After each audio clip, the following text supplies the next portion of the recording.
அன்பிற்கினியவர்களே, இனிய வணக்கம். வேலை முடிஞ்சு கிளம்புற அந்த இரவு 8 மணியில் கூட சென்னை கூட்டம் கொஞ்சமும் குறையாமல் அந்த பஸ்ஸில் இருந்தது. டிக்கெட் வாங்க லேட்டாகிறதுனால நெருப்பாக கடுகெடுத்துக்கிட்டு இருந்தார் கண்டக்டர். இதில் மொபைலில் அந்த டிக்கெட் வாங்க வேண்டியவருக்கு அவருடைய மனைவியுடைய அழைப்பு வேறு. லேசான காய்ச்சலில் தூங்க துவங்கிய அந்த அம்மாவை துணைக்கு ஆள் இல்லாதால் விளையாட அழைச்சி தொந்தரவு செஞ்சுருக்கிறான் அந்த பையன். 3.5 வயசு பையன். அவனை சமாதானம் செய்ய சொல்லி ஒரு மனைவி தன்னுடைய கணவனுக்கு ஃபோனில் அழைக்கிறாங்க. அவர் அந்த ஃபோனை எடுத்து பேசுகிறாரு. பேச ஆரம்பிச்சோன்னே கண்டக்டருக்கு கோபம்.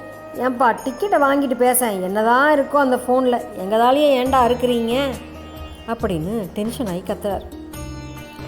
பஸ்ஸில் எல்லாரும் திரும்பி அந்த மனுஷனையே பார்க்குறாங்க. அவர் மன்னிப்பு கேட்டுட்டு டிக்கெட்டை வாங்கிட்டு திரும்பும்போது அந்த ஃபோனில் அந்த குழந்தை, என்னப்பா பஸ்ஸில் வர்றையா? ஆமாப்பா அப்படின்னு சொன்ன. யார் விசில் அடிக்கிறாங்க அப்படின்னு அந்த பையன் கேட்டிருக்கான். கண்டக்டர் மாமாடா அப்படின்னு சொன்னது தான் தாமதம். ஃபோனை கண்டக்டர் மாமா கிட்ட கொடுன்னு அந்த குழந்தை கத்த ஆரம்பிச்சிட்டான். கண்டக்டரோ ஆல்ரெடி கொடூர கோபத்தில் எல்லாத்தையும் கத்திகிட்ருக்கிறார்.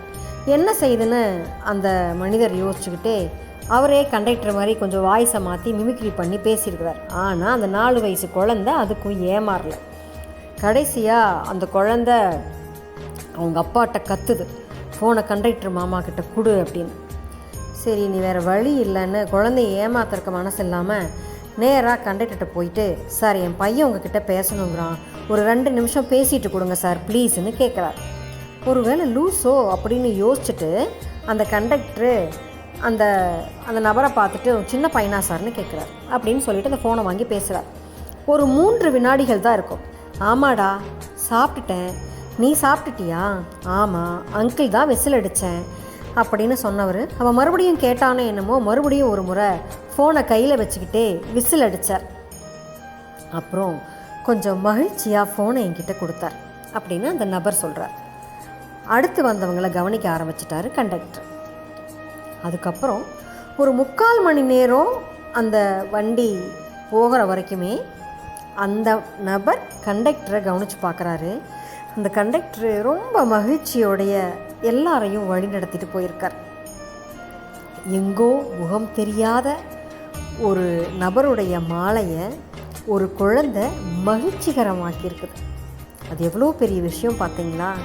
எந்த குழந்தையாக இருந்தாலும் சரிங்க, கடவுளை விட மேலானவங்க குழந்தைகள் தாங்க என்னை பொறுத்த வரைக்கும்.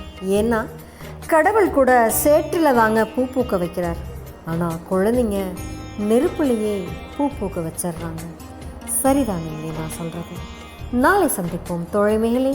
மகிழ்வுடன் விஸ்டம் மெட்ரிக் மேல்நிலைப்பள்ளி செய்யாற்றை வென்றான்.